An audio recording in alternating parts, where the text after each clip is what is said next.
Hi friends, எல்லாம் எப்படி இருக்கீங்க? இன்றைக்கும் கூட எங்களோட சாப்பாடு வெரி சிம்பிள் தான்.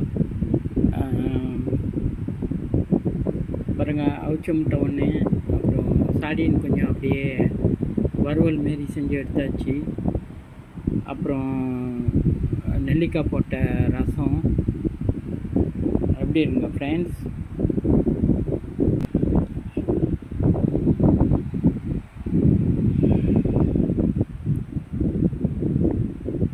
பாருங்கள் ஃப்ரெண்ட்ஸ், சிம்பிளான இது தான். பாருங்கள், சாடின், முட்டை, அப்புறம் ரசம். உங்களுக்கு பிடிச்சிருக்கா ஃப்ரெண்ட்ஸ்? நீங்களும் நேரம் இருக்குள்ள இந்தமாரி சமைச்சு பாருங்கள், ருசியாக இருக்கும்.